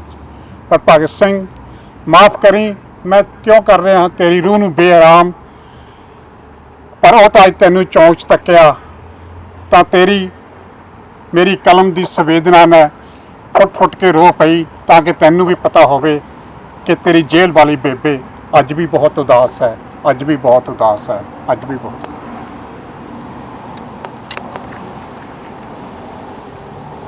ਜਵਾਨਾ ਸਾਹਿਬ ਬਹੁਤ ਸ਼ੁਕਰੀਆ ਇਸ ਭਾਵਪੂਰਨ ਕਵਿਤਾ ਲਈ। ਜਵਾਨਾ ਸਾਹਿਬ ਉਹਨਾਂ ਅਸਲ ਅੰਬੇਦਕਰਵਾਦੀਆਂ ਵਿੱਚੋਂ ਨੇ ਜਿਹੜੇ ਮਨੁੱਖਤਾ ਦਾ ਦਰਦ ਰੱਖਦੇ ਨੇ। ਕਹਿਣ ਨੂੰ ਤਾਂ ਰਾਮ ਕੁਮਾਰ ਕੋਵਿੰਦ ਜਿਹੜਾ ਰਾਸ਼ਟਰਪਤੀ ਲਾਇਆ ਮੋਦੀ ਨੇ ਦਲਿਤ ਕਮਿਊਨਿਟੀ ਵਿੱਚੋਂ, ਉਹ ਵੀ ਆਪਣੇ ਆਪ ਨੂੰ ਬੜਾ ਵੱਡਾ ਅੰਬੇਦਕਰਵਾਦੀ ਕਹਾਉਂਦਾ, ਔਰ ਉਸ ਵਿਅਕਤੀ ਨੇ ਉਹਨਾਂ ਕਾਨੂੰਨਾਂ ਤੇ ਸਾਈਨ ਕੀਤੇ, ਦਸਤਖਤ ਕੀਤੇ ਨੇ। ਇਸ ਬੰਦੇ ਦੇ ਵਿੱਚ ਤੇ ਜ਼ਲੀਲ ਸਿੰਘ ਦੇ ਵਿਚਾਲੇ ਕੋਈ ਅੰਤਰ ਨਹੀਂਗਾ। 84 ਵੇਲੇ ਜ਼ੈਲ ਸਿੰਘ ਇੱਕ ਦਸਤਾਰਧਾਰੀ ਰਾਸ਼ਟਰਪਤੀ ਸੀ ਜਿਸ ਨੂੰ ਅੱਜ ਵੀ ਜ਼ਲੀਲ ਸਿੰਘ ਕਿਹਾ ਜਾਂਦਾ, ਔਰ ਰਾਮ ਕੁਮਾਰ ਕੋਵਿੰਦ ਉਸ ਤੋਂ ਕਿਤੇ ਵੱਡਾ ਜ਼ਲੀਲ ਸਾਬਤ ਹੋਇਆ। ਔਰ ਸਿਰਫ ਇਸ ਕਰਕੇ ਨਹੀਂ ਕਿ ਉਸਨੇ ਕਾਨੂੰਨ ਤੇ ਦਸਤਖਤ ਕੀਤੇ ਨੇ। ਤੁਸੀਂ ਵੇਖੋ ਅੰਬੇਦਕਰ ਦੇ ਪੋਤ ਜਵਾਈ ਡਾਕਟਰ ਅਨੰਤ ਤੇਲ ਤੁੰਬੜੇ ਜਿਹੜਾ ਮਨੁੱਖੀ ਹੱਕਾਂ ਦਾ ਝੰਡਾ ਬਰਦਾਰ ਆ, ਉਹਨੂੰ ਪਿੱਛੇ ਫੜ ਕੇ ਜੇਲ੍ਹ ਸੁੱਟਿਆ ਗਿਆ, ਔਰ ਉਹਨੂੰ ਫੜਨ ਲਈ ਤਰੀਕ ਕਿਹੜੀ ਚੁਣੀ ਗਈ? 14 ਅਪ੍ਰੈਲ, ਜਦੋਂ ਅੰਬੇਦਕਰ ਦਾ ਜਨਮ ਦਿਨ ਮਨਾਇਆ ਜਾ ਰਿਹਾ ਸੀ। ਔਰ ਵਧਾਈਆਂ ਦੇ ਰਿਹਾ ਮੋਦੀ, ਵਧਾਈਆਂ ਦੇ ਰਿਹਾ ਰਾਮ ਕੁਮਾਰ ਕੋਵਿੰਦ। ਅਨੰਤ ਤੇਲ ਤੁੰਬੜੇ ਦੀ ਗੱਲ ਬੜੀ ਸੱਚ ਸਾਬਤ ਹੋਈ ਜਦੋਂ ਤੇਲ ਤੁੰਬੜੇ ਸਾਹਿਬ ਇੱਥੇ ਵੀ ਆਏ ਸੀ, ਸਾਡੇ ਨਾਲ ਮੋਢੇ ਨਾਲ ਮੋਢਾ ਲਾ ਕੇ ਇਸੇ ਪਾਰਕ 'ਚ ਰੈਲੀ ਵੀ ਕਰਕੇ ਗਏ ਜਿਨ੍ਹਾਂ ਨੂੰ ਗ੍ਰਿਫਤਾਰ ਕੀਤਾ ਗਿਆ। ਉਹਨਾਂ ਦਾ ਕਹਿਣਾ ਸੀ ਕਿ ਬੀਜੇਪੀ ਨੇ ਇਹੋ ਜਿਹੇ ਰਾਮ ਇਕੱਠੇ ਕੀਤੇ ਨੇ ਜਿਹੜੇ ਦਰਅਸਲ ਹਿੰਦੂਤਵੀਆਂ ਦੇ ਹਨੂਮਾਨ ਹੋ ਨਿਬੜੇ ਨੇ, ਚਾਹੇ ਰਾਮ ਵਿਲਾਸ ਪਾਸਵਾਨ ਹੋਵੇ, ਚਾਹੇ ਰਾਮ ਕੁਮਾਰ ਅਠਾਵਲੇ ਹੋਵੇ, ਤੇ ਚਾਹੇ ਰਾਮ ਕੁਮਾਰ ਕੋਵਿੰਦ ਹੋਵੇ। ਇਹ ਬੀਜੇਪੀ ਦੇ ਅਸਲ 'ਚ ਹਨੂਮਾਨ ਨੇ ਤੇ ਨਾ ਇਹਨਾਂ ਨੇ ਰਾਮ ਲੱਗਾ ਹੋਇਆ। ਅਗਲੇ ਸਾਡੇ ਬੁਲਾਰੇ ਨੇ ਕੁਲਵਿੰਦਰ ਸਿੰਘ ਜੀ, ਉਸ ਤੋਂ ਬਾਅਦ ਮੈਂ ਬੇਨਤੀ ਕਰੂੰਗਾ ਸੁਰਜੀਤ ਸਿੰਘ ਗੋਸਲ ਨੂੰ ਤਿਆਰ ਰਹਿਣ। ਕੁਲਵਿੰਦਰ ਸਿੰਘ। ਅੱਜ ਭਗਤ ਸਿੰਘ ਨੂੰ ਉਹਦੇ ਜਨਮ ਦਿਨ ਦੀ ਵਧਾਈਆਂ ਦੇਣ ਦਾ ਕੋਈ ਤੁਕ ਜਿਹੀ ਨਹੀਂ ਬਣਦੀ। ਉਹ ਉਸ ਪੰਜਾਬ ਵਿੱਚ ਜੰਮਿਆ ਜਿਸ ਪੰਜਾਬ 'ਚ ਇੱਕ ਪੰਜਾਬ ਪੁਲਿਸ ਨੇ ਉਹਦੇ ਹੀ ਭਾਣਜੋਈ ਨੂੰ ਇੱਕ ਝੂਠੇ ਮੁਕਾਬਲੇ ਵਿੱਚ ਮਾਰ ਦਿੱਤਾ। ਹੈਰਤ ਹੈ ਉਹਨਾਂ ਲੋਕਾਂ ਤੇ, ਉਹਨਾਂ ਨੇ ਹੀ ਉਹਦੇ ਬੁੱਤਾਂ ਤੇ ਕਹਿੰਦੇ ਮਾਲਾ ਪਾਈਆਂ ਤੇ ਉਹਨਾਂ ਨੇ ਹੀ ਉਹਨਾਂ ਦੇ ਭਾਣਜਵਾਈ ਨੂੰ ਮਾਰਿਆ। ਚਾਹੇ ਮੈਂ ਤਾਂ ਉਹਨਾਂ ਸਿਆਸਤਦਾਨਾਂ ਨੂੰ ਕਹੂੰਗਾ ਕਾਂਗਰਸ ਹੀ ਸੀ ਜਿਸ ਨੇ ਇਦਾਂ ਦਾ ਕੰਮ ਕੀਤਾ, ਕੋਈ ਵੀ ਸੈਕੂਲਰ ਨਹੀਂ ਰਿਹਾ ਉਸ ਸੀਗਾ ਨਾ ਹੈਗਾ। ਇਸ ਵੇਲੇ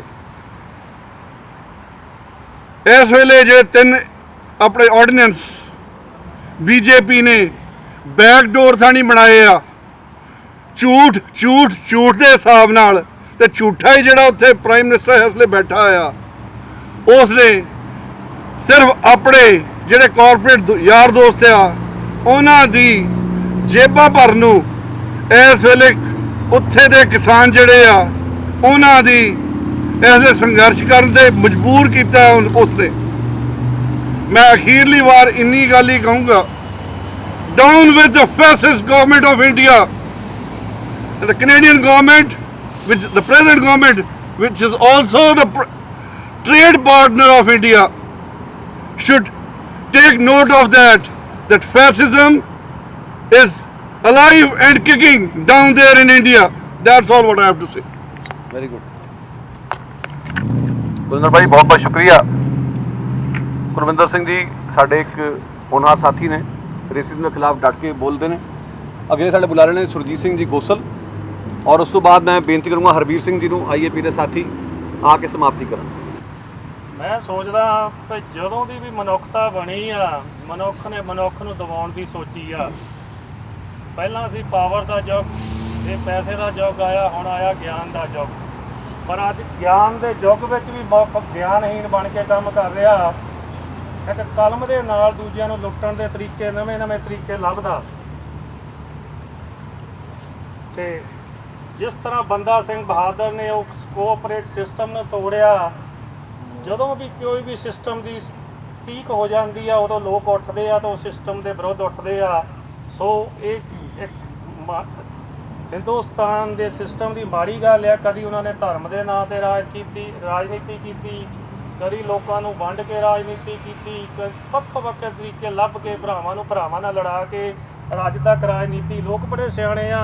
ਅੱਜ ਮੈਂ ਦੇਖਦਾ ਸੀ ਪੰਜਾਬ ਦੇ ਵਿੱਚ ਜਿੰਨਾ ਯੰਗਸਟਰ ਰੋਡਾਂ 'ਤੇ ਆਇਆ, ਚਾਹੇ ਉਹ ਕਿਸੇ ਧਰਮ ਨਾਲ ਜਾਤੀ ਨਾਲ ਸੰਬੰਧਿਤ ਆ, ਹਰ ਇੱਕ ਨੂੰ ਸੂਝ-ਬੂਝ ਆ ਕਿ ਇਹਨਾਂ ਦੀ ਰਾਜਨੀਤੀ ਇਹ ਕਿਵੇਂ ਖੇਡਦੇ ਆ। ਸੋ ਇਸ ਵਾਸਤੇ ਇਹ ਜਿਹੜੇ ਕੋਆਪਰੇਟ ਸਿਸਟਮ ਜਿਹੜਾ ਕੰਟਰੋਲ ਕਰ ਰਿਹਾ, ਕੈਪੀਟਲਿਸਟ ਸਿਸਟਮ, ਇੱਥੇ ਵੀ ਇਹੀ ਹਾਲ ਆ। ਮੈਂ ਮੇਰੀ ਫਾਰਮਰ ਆ, ਇੱਥੇ ਵੀ ਸਾਰਾ ਸਾਲ ਖਪਦੇ ਰਹੀਦਾ ਆ। ਆਪਣੇ ਉੱਪਰ ਟੈਗ ਲਾ ਕੇ ਵੱਡੀਆਂ ਕੰਪਨੀਆਂ ਜਿਹੜੀ ਚੀਜ਼ ਸਾਨੂੰ 80 90 ਸੈਂਟ ਨੂੰ ਲਿਜਾ ਕੇ ਸੁਪਰ ਸਟੋਰ 'ਚ $8 ਉਹਦੀ ਪ੍ਰਾਈਸ ਹੁੰਦੀ ਆ। ਇਹੀ ਫਰਕ ਆ, ਇਹੀ ਉੱਥੇ ਹੋਣਾ ਆ। ਅਤੇ ਮੈਂ ਬਾਹਰਲੇ ਭਰਾਵਾਂ ਨੂੰ ਇਹ ਕਹਿਣਾ ਚਾਹੁੰਦਾ ਆ ਕਿ ਜਿੰਨੇ ਇੱਥੇ 20-25% ਫਾਰਮਰ ਕਮਿਊਨਿਟੀ 'ਚੋਂ ਹੀ ਆਏ ਆ, ਇਹ ਜਿਹੜੇ 50-50 ਹਜ਼ਾਰ ਠੇਕੇ ਮੰਗਦੇ ਆ ਨਾ, ਪਹਿਲਾਂ ਤਾਂ ਤੁਸੀਂ ਜੇ ਉਹਨਾਂ ਦੀ ਸਪੋਰਟ ਕਰਨੀ ਚਾਹੁੰਦੇ ਆ, ਇੱਕ ਗੱਲ ਦਿਮਾਗ 'ਤੇ ਲਿਖ ਲਓ ਕਿ ਕਿਸੇ ਵੀ ਕੀਮਤ 'ਤੇ ਕੋਆਪਰੇਟ ਕੰਪਨੀ $1,00,000 ਵੀ ਤੁਹਾਨੂੰ ਠੇਕਾ ਦਿੰਦੀ, ਅਸੀਂ ਜ਼ਮੀਨ ਨਹੀਂ ਦੇਣੀ। ਜਿੱਦਾਂ ਵੀ ਸਿਸਟਮ ਦੇ ਨਾਲ ਚੱਲਿਆ ਜਾਊਗਾ, ਆਪਣੇ ਭਰਾਵਾਂ ਨੂੰ ਮਿਨੀਮਮ ਪ੍ਰਾਈਸ 'ਤੇ ਦੇਵੋ ਆਪਣੀਆਂ ਜ਼ਮੀਨਾਂ। ਇਹੀ ਸਪੋਰਟ ਆ। ਨਾ ਅਸੀਂ ਪੈਸਾ ਲੈ ਕੇ ਦੁਨੀਆ 'ਤੇ ਆਏ ਸੀ, ਅਤੇ ਜਿੱਦਣ ਅਸੀਂ ਮਰਨਾ ਨਾ ਪੈਸਾ ਲੈ ਕੇ ਮਰਨਾ ਆ। ਇਨਸਾਨੀਅਤ ਇਹ ਆ, ਧਰਮ ਇਹ ਆ। ਜਿਹਦੇ ਗੁਰੂ ਸਾਹਿਬਾਨ ਆਏ ਆ, ਉਹਨਾਂ ਦੀਆਂ ਮਨੁੱਖੀ ਹੱਕਾਂ ਦੀ ਲੜਾਈ ਸੀਗੀ। ਹੋਰ ਔਰੰਗਜ਼ੇਬ ਦੇ ਨਾਲ ਉਹਨਾਂ ਦਾ ਕੋਈ ਨਿੱਜੀ ਲੈਣਾ ਦੇਣਾ ਨਹੀਂ ਸੀਗਾ। ਇਹ ਦੂਜੇ ਰੂਪ ਹੀ ਆ, ਆਪਣੇ ਔਰੰਗਜ਼ੇਬ ਦੇ ਦੂਜੇ ਰੂਪ ਹੀ ਆ। ਮਨੁੱਖ ਦਾ ਲੁੱਟਣ ਦਾ ਰੂਪ ਬਦਲਦਾ ਰਿਹਾ, ਮਨੁੱਖ ਦੀ ਸੋਚ ਨਹੀਂ ਬਦਲੀ। ਸੱਚ ਦੇ ਨਾਲ ਖੜਨ ਵਾਲੇ ਬਹੁਤ ਥੋੜ੍ਹੇ ਲੋਕ ਹੁੰਦੇ ਆ ਅਤੇ ਲੁੱਟਣ ਵਾਲੇ ਤਾਂ ਬਹੁਤ ਹੁੰਦੇ ਆ। ਸੋ ਨਾਰਥ ਅਮਰੀਕਾ ਦੇ ਵਿੱਚ ਜਿੰਨੇ ਵੀ ਪੰਜਾਬੀ ਬੈਠੇ ਆ, ਘੱਟੋ ਘੱਟ ਇਹ ਗੱਲ ਐਲਾਨ ਕਰਨ ਕਿ ਅਸੀਂ ਕਿਸੇ ਵੀ ਕੋਆਪਰੇਟ ਕੰਪਨੀ ਨੂੰ ਆਪਣੀ ਜ਼ਮੀਨ ਨਾਟ ਐਟ ਐਨੀ ਪ੍ਰਾਈਸ ਨਹੀਂ, ਅਸੀਂ ਨਹੀਂ ਦੇਣੀ। ਖਾਲੀ ਪਈ ਤਾਂ ਪਈ ਰਵੇ। ਧੰਨਵਾਦ ਜੀ ਸਾਰਿਆਂ ਦਾ। ਬਹੁਤ ਅੱਛੇ। ਹਰਬੀਰ ਸਿੰਘ ਰਾਠੀ ਸਾਡੇ IAP ਦੇ ਸਤਿਕਾਰਤ ਸਾਥੀ ਨੇ, ਉਹ ਧੰਨਵਾਦੀ ਆਪਣੀ ਤਕਰੀਰ ਕਰਾਂਗੇ। ਉਸ ਤੋਂ ਬਾਅਦ ਕੁਝ ਨਾਰੇ ਨਾਲ ਸਮਾਪਤੀ ਕੀਤੀ ਜਾਵੇਗੀ।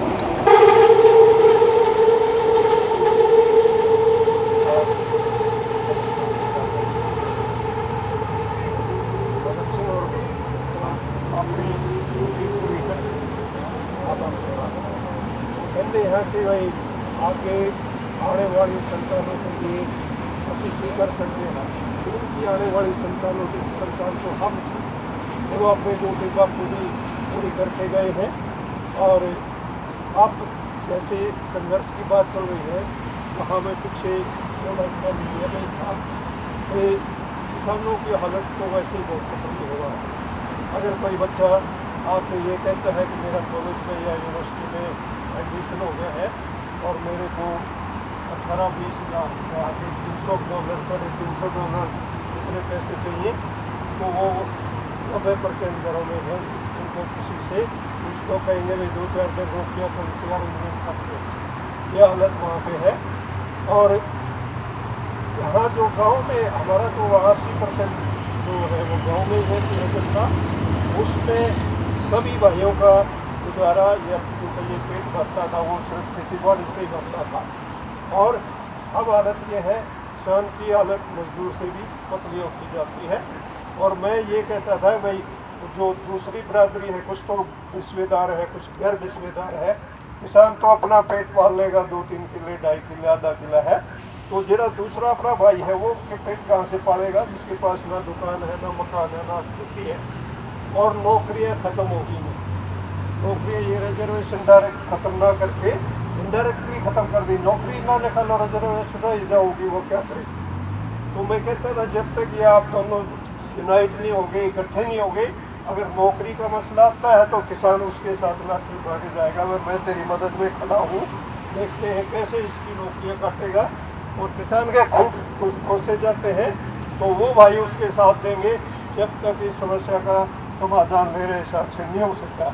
जब तक वो यूनाइट नहीं होंगे, जब तक इस समस्या का समाधान नहीं है। और वो एक होके लड़ रहे हैं, पंजाब, हरियाणा, यूपी, सारी जगह पे किसान और मजदूर है वो दूसरे भाई को। किसान अगर बड़ा भाई है तो वो उसका छोटा भाई है, उसको वो पार लेंगे दिल्ली और बम्बई वाले। तो ये सारा मसला ये भाई ने अभी बताया है कि वो किस कॉरपोरेट कंपनियों को, ये बहुत बड़ी बात है। कॉरपोरेट वो अपने भाई को देगा, पड़ोसी को देगा, या किसी गांव वाले को देगा, कॉरपोरेट कंपनी को हरगिज नहीं देनी है। तो ये लड़ाई जारी रहेगी और इन गवर्नमेंटों को झुका के छोड़ेंगे। अब पूरी दुनिया में ये ट्रेंड बदल रहा है, जब तक ये कॉरपोरेट हैं, इनमें अगर उस मजदूर का हिस्सा नहीं होगा ना, जब तक उसका भाई उसको एक कॉरपोरेट के जो सीईओ है, चीफ एग्जीक्यूटिव ऑफिसर है, या उसका मालिक है, उसको एक प्रोफेसर से ज़्यादा, तो यूनिवर्सिटी बेस्ट से बेस्ट है, उसके प्रोफेसर से ज़्यादा उसकी कमाई क्यों होनी चाहिए? उससे ज़्यादा क्या करता है वो? हमारा मजदूरों का, किसानों का खून चूसता है। वो किसान पैदा करता है, हाल लू, चाहे वो कनाडा का है, चाहे हिंदुस्तान का है, यूपी का है, हरियाणा, पंजाब का है, उसको 2-3 रुपये किलो से ज़्यादा भाव नहीं मिलता। और वो लेज की चिप्स में डलते ही वो 400 रुपये किलो हो जाता है। तो ये गठबंधन हमें तोड़ना पड़ेगा। मैं वहाँ किसानों में भी, दूसरे भाइयों में भी बैठता था, यही बात करता था कि भाई जब तक आप मिलजुल के, जब वो फिनिश्ड गुड नहीं बनाने लगोगे, जब तक कच्चा माल लोगे, आप उभर नहीं सकते हो। दोनों मिलजुल के ये तरीके सीखोगे भी हम, जो जहाँ पे गन्ना ज़्यादा होता है वहाँ पर गन्ना मिल लगाए 10-10 रुपये या 100 रुपये, और वो उसमें हिस्सेदारी होगी, चाहे वो 1 दिन का है, चाहे 100 साल का है। 36 बरादरी, सभी धर्मों के, सब भाइयों का। और जहाँ सरसों ज़्यादा होती है वहाँ सरसों का तेल निकाले। कपास किसान ने पैदा कर ली और वो डालेगा वहाँ आड़ती के, अगर उसमें से वो बिनौले कपास वखरे कर लेगा तो उसका उसी टाइम डबल भाव हो जाएगा। और बिनौले का भी तेल निकाल लेगा तो उसका 4 गुना भाव हो जाएगा। जब तक ये दोनों मिलजुल के नहीं करने लगेंगे तब तक वो उभर नहीं सकते हैं। और ये सारा मसला क्यों है, ये करेंसी का है। आज थोड़ा सा मैं हिंदुस्तान का बजट का जिक्र कर दूँ। 30 लाख करोड़ रुपए का ये जो साल चालू है, इसका 30 लाख करोड़ रुपए का बजट उन्होंने पास किया है, जिसमें से 10 लाख करोड़ रुपए उधारे ले रखे हैं। 10 लाख करोड़ रुपए उधारे ले रखे हैं और 8 लाख करोड़ का लगभग ब्याज दिया है। ये करेंसी जो गांधी वाली है, ये सारे रुपए देखे होंगे आपने, वो भारत सरकार की नहीं है। अगर वो भारत सरकार की होती तो उसको ब्याज किसका देना था, अपने और छाप लेते और कर लेते। ये सारा बड़ा मसला हो जाएगा, थोड़ा टाइम लग जाएगा। ये आज हम उस किसान के साथ हैं, हिंदुस्तान के, यही भगत सिंह की जात थे, यही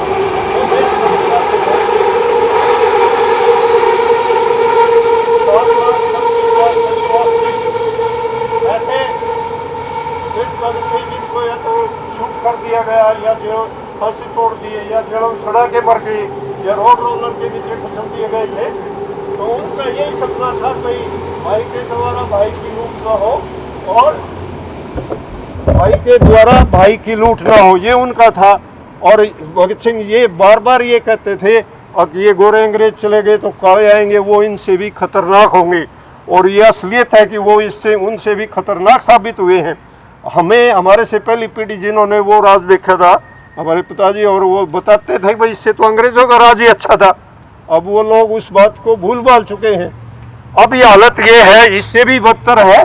थोड़ा टाइम और ले लूँ, अभी संक्षेप ही रखते हैं। हालत यह है कि मैं पीछे इंडिया में था तो वो सारे ज़्यादातर किसानों के बच्चे तो उसमें जाएंगे सरकारी स्कूल में, उसमें प्राइवेट में, और जो दूसरा भाईचारा है गैर विश्वेदार है जिसको हम दलित कह देते हैं, उनके बच्चे सरकारी स्कूल में जाएं। ये बहुत बड़ी वंड है, ये बहुत बड़ी बांट कर दी है, ऑटोमेटिकली कर दी है। तो पहले इकट्ठे बैठते थे, साथ साथ बैठते थे, साथ साथ खेलते थे, उनमें दोस्ती वो भाईचारा रहता था, वो वंड कर दी है बड़ी ज़बरदस्त। और आता जाता किसी को नहीं है। पहले हम छोटे थे, जब 10वीं पास करी तो उस टाइम गांव में हिंदी की चिट्ठी पढ़ने वाला नहीं था। मैं हरियाणा से हूँ। तो अब हालत यह है कि सारे बच्चे गांव के इंग्लिश मीडियम स्कूल में पढ़ते हैं, लेकिन वहाँ इंग्लिश की चिट्ठी वास्तव में पढ़ने वाला नहीं है। इंग्लिश मीडियम स्कूल में पढ़ते हुए उनको इंग्लिश का वो साधारण सा एक पेज या चिट्ठी दे दो, वो पढ़ नहीं पाएंगे। खैर, बात को आगे ना ले जाते हुए हम उन किसानों के साथ हैं।